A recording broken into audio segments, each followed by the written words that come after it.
The brass of the new deadbolt was still shining, catching the dull afternoon light. It hadn't been there yesterday. I stood on the cracked concrete of the driveway, staring at the heavy metal door of the decommissioned auto body shop I had purchased less than 48 hours prior. My master key, the one the escrow agent had handed me on Friday, slid into the cylinder, but refused to turn. I didn't pound on the door. I didn't shout. I just took a step back and looked at the oil-stained pavement. Parked half-hidden behind the overgrown rhododendrons was a heavy-duty flatbed truck with a familiar dented fender. It belonged to Damien. My brother had a long, undocumented history of failed ventures, usually involving things that fell off the back of other trucks or surplus materials he acquired through connections he refused to name. For years, I had kept a strict perimeter between my life as an independent commercial contractor and his chaotic hustle. I bought this specific property, a mixed zoning lot on the industrial edge of the county, because the soil had already passed environmental inspection and the attached residential unit made it perfect for a live-in renovation project. It was my way out of the expensive city rent, a calculated risk that had drained my savings. I pulled out my phone and dialed my mother. She answered on the second ring, the background noise of her television muted abruptly. "Marcus," she said, her voice carrying that strained, artificial lightness she always used when she was preparing to defend him. "Are you at the shop?" "Why is my key not working, Mom?" I asked, keeping my voice entirely flat. "And why is Damien's truck parked around the back?" There was a heavy pause. I could hear my father coughing in the other room. "We needed to level the playing field," she finally said, dropping the pretense. "You have your contracting business, Marcus. You have a stable life. Damien has been struggling so much since his last partnership dissolved. He just landed a massive logistics contract, but he needed a staging area immediately. You weren't even going to move in until next month." "I own the building," I said, pinching the bridge of my nose. "I hold the deed." "You can't just assign my property to him." "We didn't assign it to him, we're just borrowing the space," she countered quickly. "Your father hired a locksmith yesterday afternoon. We gave Damien the new set of keys. It's just for a few weeks until he gets his inventory sorted. Please, Marcus, don't make a big deal out of this. We co-signed your first apartment a decade ago. Consider this paying it forward." She hung up before I could explain the reality of commercial liability. I walked around the perimeter of the chain-link fence. The air here usually smelled of dry grass and distant highway exhaust, but today there was a sharp metallic tang underneath it, something sour and chemical that coated the back of my throat. Ivan, the elderly man who owned the salvage yard next door, was leaning against his gate, watching me. He had a thermos in one hand and a grim expression on his face. "They were busy last night," Ivan said, gesturing with his chin toward my building. 3 unbranded box trucks rolled in around 2 in the morning. Your brother and a couple of guys I didn't recognize were unloading 50-gallon industrial drums. Moved fast, didn't turn the floodlights on. My stomach dropped. 50-gallon drums. Damien didn't do logistics. His last known association was with a sketchy waste oil disposal crew that had been heavily fined for dumping contaminated fluids into municipal drains. If Damien had brought unmanifested, hazardous chemical waste onto a property that I legally owned, the Environmental Protection Agency wouldn't care who had the keys. As the deed holder, I would be strictly liable for the cleanup costs. A toxic remediation on a commercial lot could run into the hundreds of thousands of dollars. It would bankrupt me. The instinct to grab a crowbar, smash a window, and drag Damien out by his collar was overwhelming. But I stopped myself. If I forced entry, I was reclaiming possession. If I took possession while those drums were inside, I was accepting responsibility for the site. I needed a professional. I walked back to my truck and called Simone, an environmental compliance inspector I frequently consulted for my contracting firm. "Simone, it's Marcus," I said when she picked up. "Hypothetical situation. If someone forces their way onto my commercial property and stores hazardous materials, what is my immediate exposure?" "Did you grant them access?" she asked, her tone instantly shifting to business. "No. Someone else changed the locks and granted them access without my consent." "Then you're in a very narrow, very dangerous window," Simone warned. "If you enter that building, or if you wait too long to report the unauthorized occupation, the state will assume you are complicit or at least negligent. You need a paper trail proving you are actively locked out and that you have formally recognized a potential environmental hazard outside of your control." I thanked her, hung up, and looked back at the metal door. My parents thought they were helping their golden child find his footing. They had no idea they had just orchestrated a federal crime. I drove straight to the local police precinct, but not to report a simple trespass. I asked for the desk sergeant and requested to file a formal notice of unauthorized occupation and suspected hazardous dumping. The officer at the desk looked confused, expecting a standard burglary report. I laid out the deed, my identification, and the time-stamped receipt from my escrow closure.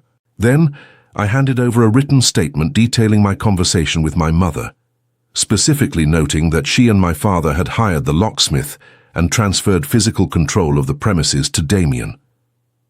"I am legally locked out of my own property," I explained to the sergeant, "and I have a witness who saw unmarked industrial drums being unloaded in the dark. I am formally requesting the Department of Environmental Quality be notified immediately, as I cannot secure the site." The mention of unmanifested drums changed the atmosphere in the room. The sergeant made a phone call. Within an hour, I was sitting in a small conference room with a state environmental investigator. I gave them Ivan's contact information and the license plate of Damien's flatbed. I didn't sleep that night. I sat in my rented apartment staring at the wall, knowing that my relationship with my family was currently counting down to an irreversible detonation. I could have gone to my parents' house. I could have screamed at them, begged them to get the keys back, tried to fix it quietly. But I had spent my entire adult life watching Damien break things and watching my parents sweep up the glass. This time the glass was toxic, and I refused to cut my own hands trying to hide it. The sunrise was pale and cold. I drove out to the property at 6 a.m. and parked down the street, next to Ivan's salvage yard. At exactly 6:45 a.m. it happened. They weren't local police. There were no standard black and white cruisers. Instead, 3 unmarked SUVs and a heavy tactical response vehicle belonging to the State Department of Environmental Protection pulled up to the gate.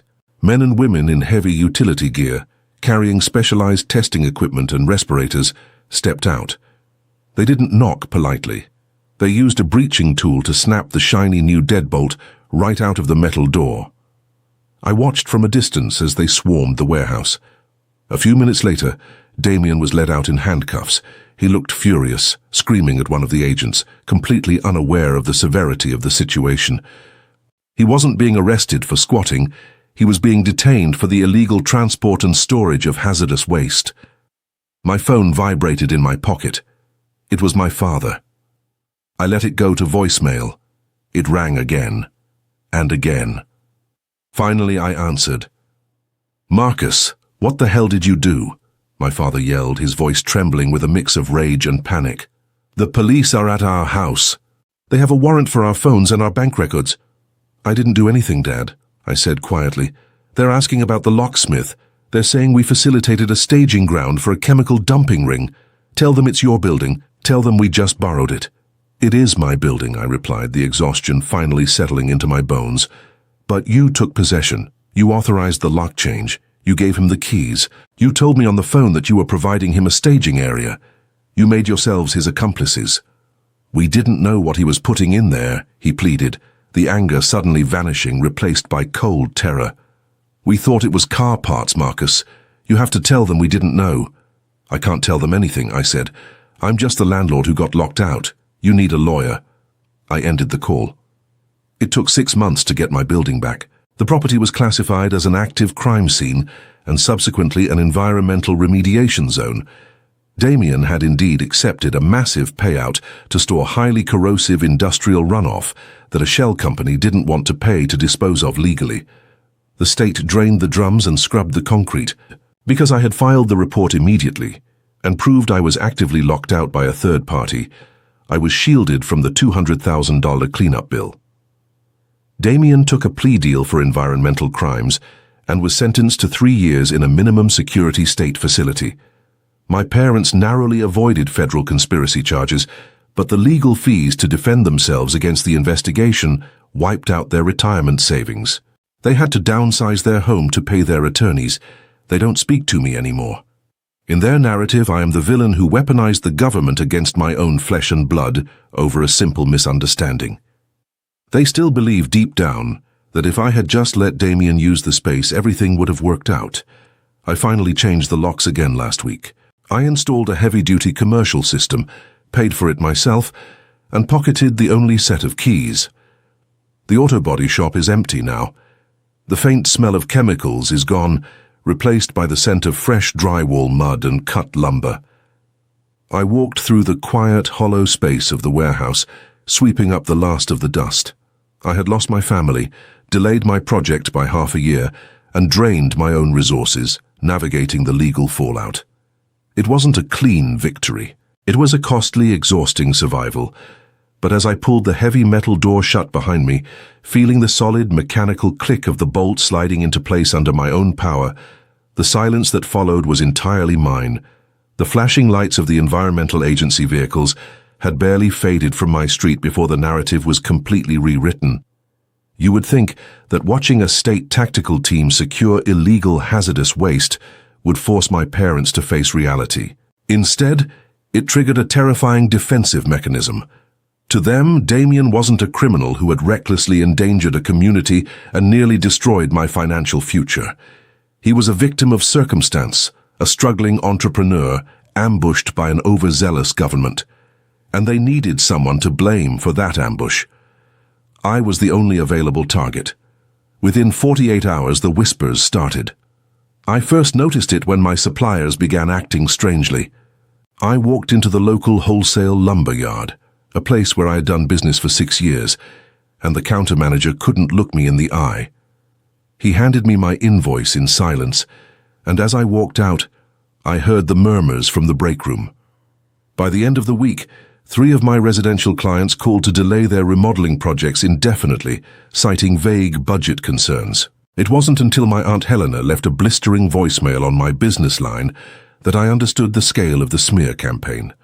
My mother had spent 3 days calling every extended relative, family friend, and local business contact. Her story was a masterclass in manipulation. She claimed that I was the one running an under-the-table chemical storage operation, that I had panicked when the state began sniffing around, and that I had deliberately lured my innocent brother to the property to take the fall. She painted me as a ruthless, greedy contractor who had sacrificed his own flesh and blood to save his business. The social isolation was instantaneous and brutal. My phone stopped ringing with new contracts. People I had known since childhood crossed the street when they saw me at the hardware store. The humiliation was a heavy, suffocating blanket, but I refused to break my silence. Defending myself in the court of public opinion meant engaging with their delusion, and I knew that arguing with a fabricated reality only gives it oxygen. I focused entirely on mitigating the legal damage. My building remained locked behind bright yellow caution tape, guarded by state officials, while the hazardous waste remediation team calculated the toxicity of the soil. I was bleeding money. Renting a temporary storage unit for my tools and equipment was draining my operational budget, and the legal retainer for my own defense attorney was astronomical. Then came the registered letter. I found it in my mailbox on a Tuesday, stamped with the seal of a high-profile criminal defense firm downtown. My hands felt unnaturally cold as I tore open the heavy envelope. Inside was a formal notice of intent to subpoena, accompanied by a photocopy of a document that made my blood run cold. It was a commercial sublease agreement. According to the typed pages, I had formally leased the auto body shop to Damien for the express purpose of industrial fluid storage. The dates on the document were impossible. They were backdated to 3 weeks before I had even closed on the property. But at the bottom of the last page, in blue ink, was a signature that looked exactly like mine. It was notarized. I sat in my truck for a long time, staring at the fraudulent paperwork. The strategy was deviously simple. If Damien could prove he was legally renting the space from me with my full knowledge of his business activities, his defense team could argue he was merely a tenant operating under the landlord's approved use case. It would shift the massive federal liability back onto my shoulders. The environmental fines, the cleanup costs, the criminal negligence charges. They were trying to transfer the entire weight of the catastrophe onto my life to buy Damien a reduced sentence. My own parents were willing to see me incarcerated and bankrupted to shield their favorite son. I drove straight to my attorney's office. He reviewed the photocopy, his expression hardening with every line he read. He pointed to the notary stamp at the bottom of the page. It belonged to a man named Arthur Vance, a retired insurance broker who had been close friends with my father for 30 years. Arthur was a fixture at our family barbecues, the kind of man who always had a cigar in his pocket and a joke for the kids. My father had leveraged a lifetime of friendship to convince a retired notary to stamp a forged document. "This is incredibly dangerous, Marcus," my attorney warned, tapping the paper with his pen. "If this lease is introduced into evidence during your brother's indictment hearing, the EPA will immediately freeze your commercial assets. You won't be able to run your business, pay your crew, or secure any new loans until the fraud investigation concludes, which could take years.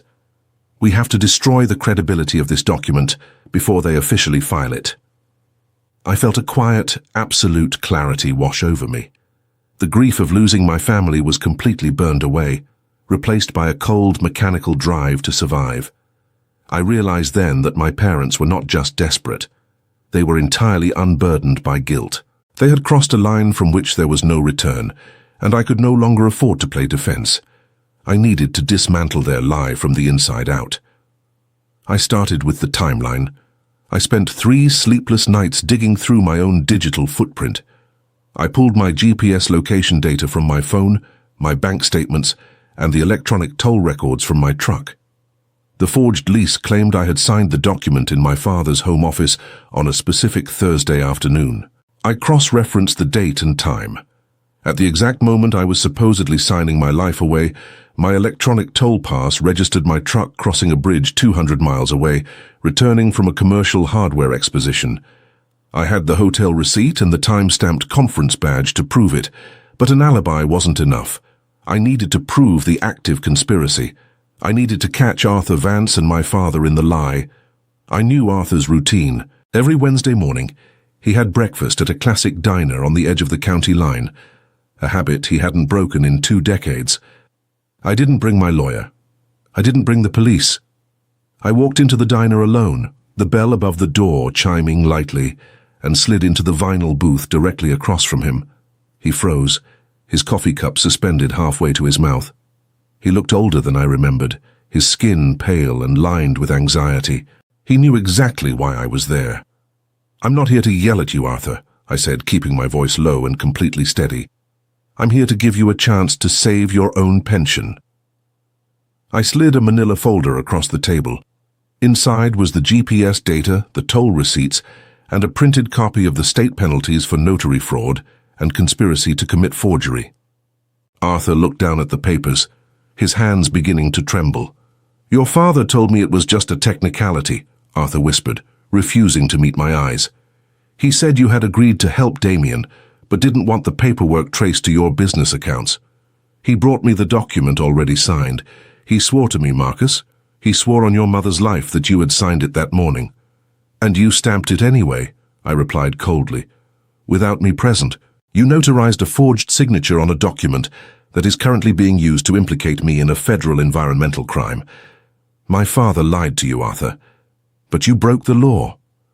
The color completely drained from his face. He looked out the window, watching the morning traffic, the reality of his situation settling in. He was a retired man looking at potential prison time for a favor. "What do you want me to do?" he asked, his voice breaking. I leaned forward, tapping the manila folder. I didn't just need a confession. I needed the smoking gun that would prove exactly how far my parents had gone to orchestrate this betrayal. I needed the original, unphotocopied lease, and I knew exactly where my father kept his most vital, secret documents. The trap they had set for me was about to snap shut, but they were the ones standing in the mechanism.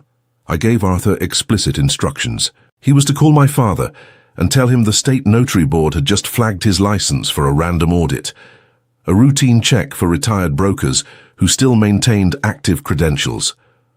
Arthur told my father he was terrified the investigators would find irregularities, and insisted he needed to physically inspect the original lease to record the exact serial number of the stamp before the auditors arrived.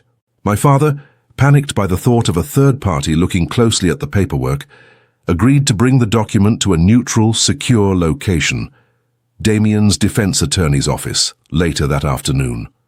I did not go to that meeting alone. I arrived at the high-rise law firm in the financial district, accompanied by my own attorney and the lead state environmental investigator, a quiet, intense woman named Agent Harris, who had zero tolerance for obstruction. The receptionist tried to stop us at the front desk, but when Harris flashed her federal badge, the heavy glass doors to the main conference room swung open without another word. Inside, my parents were sitting at a polished mahogany table next to Damien's high-priced lawyer. The original forged lease sat in the center of the table, crisp and white. My mother gasped, her hand flying to her mouth, while my father instantly stood up, his face flushing crimson. He started shouting, demanding we leave, but his voice cracked and died in his throat when he registered the state investigator standing over his shoulder. My attorney calmly placed my manila folder on the table, right next to the forgery. He did not raise his voice. He simply explained that we possessed Arthur Vance's sworn recorded statement, admitting to the fraudulent notarization. We laid out the printed GPS toll records, the hotel receipts, and the time-stamped conference badge proving I was 200 miles away when the signature was allegedly executed. The silence in the room was absolute, thick with the sudden realization of ruin. Damien's lawyer looked at the timeline, read Arthur's statement, and then looked at my parents with a mixture of profound disgust and professional terror. Submitting a knowingly forged document in a federal environmental case was a fast track to disbarment and criminal charges. Without speaking a single word to my father, the lawyer slid the original lease across the table directly to Agent Harris, effectively surrendering it as evidence of a new crime. He then closed his briefcase and formally advised my parents that he was no longer representing their son. The collapse of their strategy was total and immediate. With the forged lease in the hands of the state, my parents were no longer just misguided bystanders protecting a struggling child. They were active participants in a criminal conspiracy to defraud a federal investigation. The environmental agency officially cleared me of all liability that same afternoon. The community smear campaign dissolved overnight when the local paper published the grand jury indictments regarding the forgery. The same suppliers who had avoided my gaze were suddenly calling my business line, offering steep discounts, trying to quietly mend fences. I did not return their calls. I found new suppliers. My parents were charged with felony forgery and obstruction of justice. To avoid prison time, they pleaded guilty and accepted 5 years of strict probation, but the crippling fines and the cost of 2 separate legal defense teams forced them into absolute bankruptcy. The family home, the house I had grown up in, was sold to a corporate developer to liquidate their assets.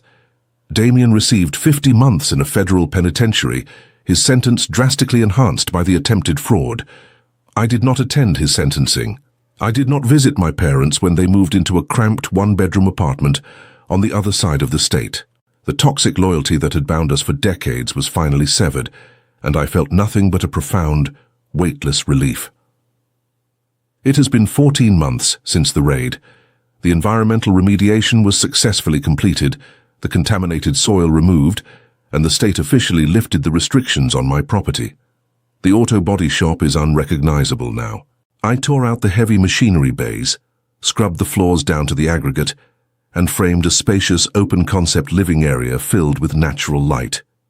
I spent this afternoon installing the final row of hardwood flooring, the rhythmic sound of the pneumatic nail gun echoing through the clean, dust-free air. As the sun began to set, casting long amber shadows across the fresh timber, I packed up my tools and walked out to the front entrance. I pulled the heavy metal door shut, inserted my single master key into the brass cylinder, and turned it. The solid, mechanical click of the deadbolt locking into place was the only sound on the street, and for the first time in my life, I knew exactly who was allowed on the other side. Editor.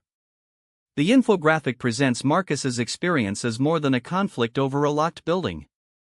It reveals how family favoritism, emotional manipulation, violated boundaries, and irresponsible loyalty can place an innocent person in serious psychological, social, legal, and financial danger. Marcus purchased the abandoned auto body shop as an investment in his future. The property represented independence, stability, and the possibility of building a new life. However, his parents treated his achievement as a resource that could be taken from him and given to Damien, the brother they had protected from consequences for years. By changing the locks without permission, they did not simply borrow a building. They ignored Marcus's ownership, autonomy, and right to decide what happened on his property. This behavior reflects the psychological pattern often called golden child favoritism. Damien is repeatedly seen as the family member who deserves rescue, while Marcus is expected to be responsible, forgiving, and willing to sacrifice. Because Marcus is successful and stable, his parents assume that his needs matter less. They use guilt by reminding him of past support and suggesting that helping Damien is a family obligation. This manipulation attempts to make Marcus feel selfish for defending something that legally and morally belongs to him. The story shows how unhealthy families can redefine boundaries as cruelty whenever those boundaries prevent the favored person from getting what they want. The danger becomes greater when Damien stores hazardous industrial waste inside the building. Marcus understands that reacting with anger could make the situation worse. Instead of forcing his way inside, he pauses, gathers information, consults an environmental specialist, and creates an official record proving that he has been locked out. His calm behavior is not weakness or emotional distance. It is strategic self-protection.